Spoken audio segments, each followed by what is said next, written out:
मुझे आशा है आप सभी अच्छे और प्रसन्न होंगे। चलिए आज हम पढ़ते हैं पाठ 15 कपि करी हृदय विचार। करते हैं इस पाठ की शुरुआत। आओ बात करें रामचरितमानस किसने लिखी है, इनमें कौन कौन से कांड हैं, आगे सच्चा मित्र किसे कहेंगे। ठीक है, चलिए इन पंक्तियों का सारांश पढ़ते हैं। यह प्रसंग तुलसीदास कृत रामचरितमानस की सुंदर कांड से लिया गया है। हनुमान सीता जी की खोज में अशोक वाटिका पहुंचे।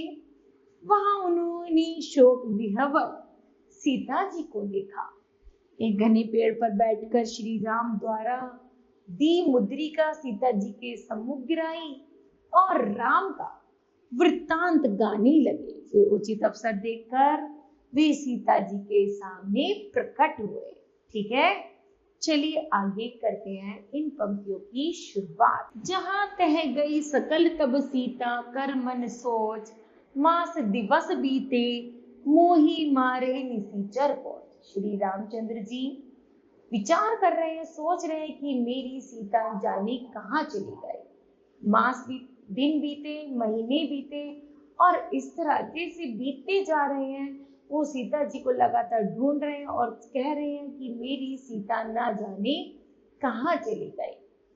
त्रिजटासन बोली कर जोरी, जो त्रिजटा थी, जो रावण के यहाँ पर सीता जी का ध्यान रखती थी, वो एक राक्षसी थी त्रिजटा।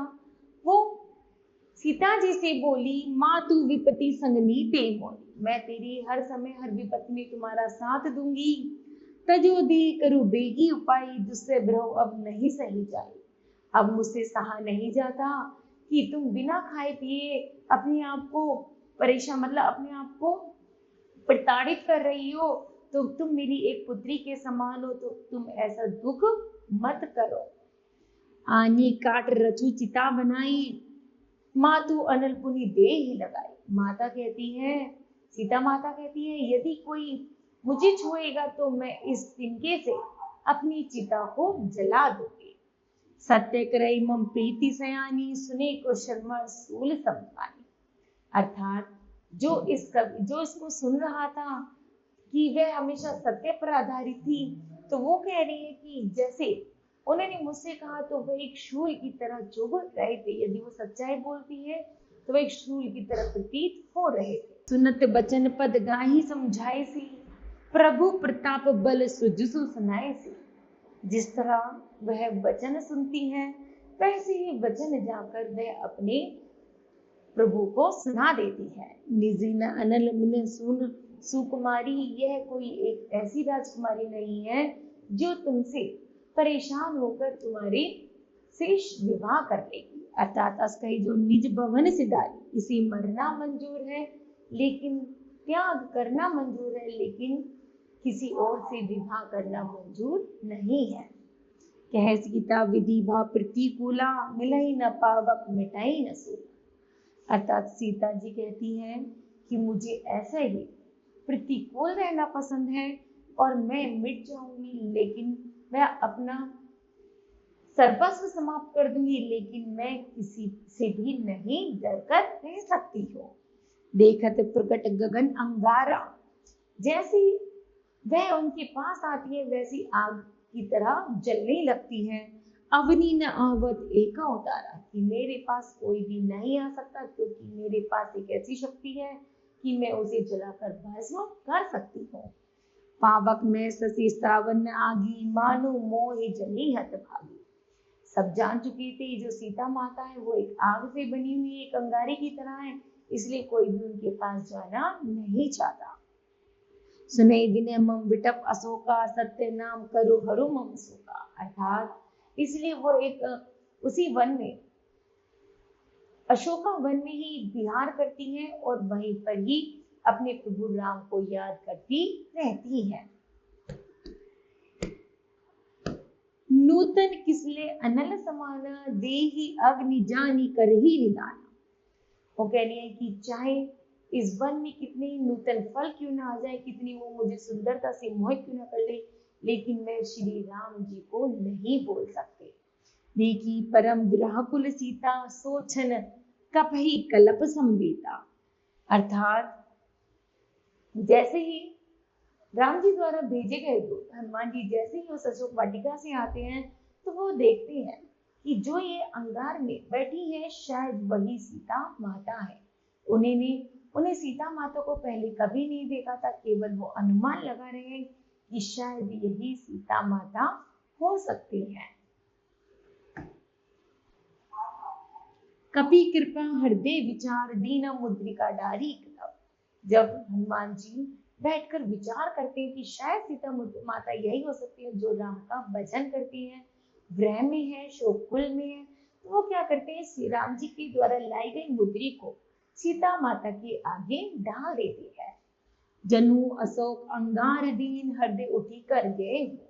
जैसी सीता माता उस अंगूठी को देखती है वैसी वह सारे दुखों को भूल जाती है। तब देखी मुद्रिका मनोहर राम नाम अंकित अति सुंदर। उस मुद्रिका पर राम का नाम बड़े सुंदर अक्षरों में अंकित होता है।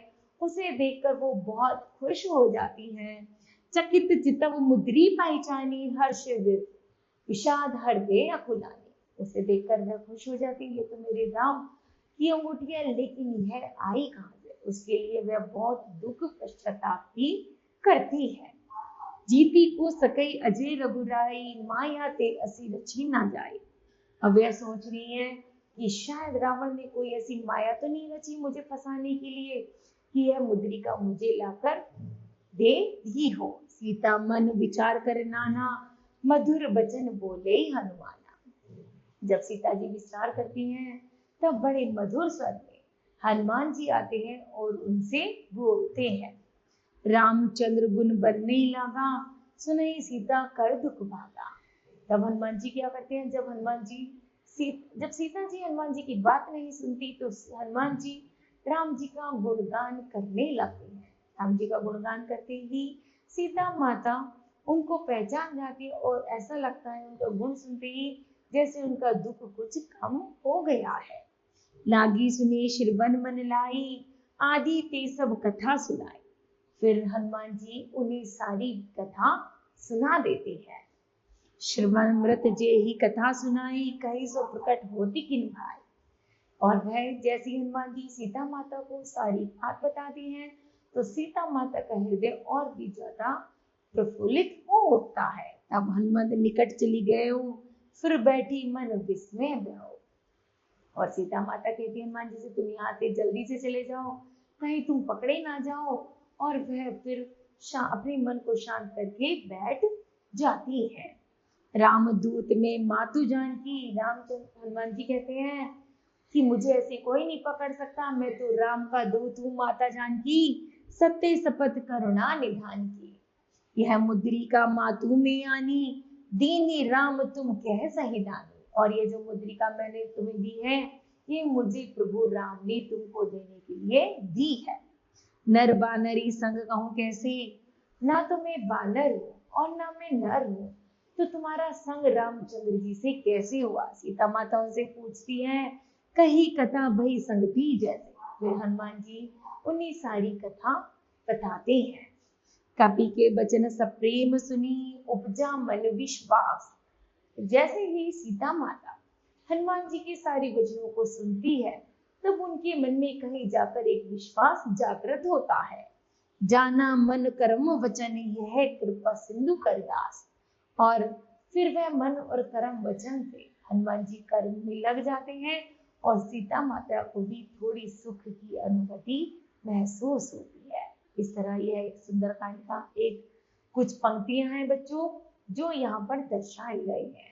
यह सीता माता और हनुमान जी का संवाद है जब वो अशोक वाटिका में है। इस तरह यह पंक्तियां समाप्त होती हैं। मुझे आशा है कि आप सभी को भी यह पंक्तियां समझ आई होंगी। धन्यवाद।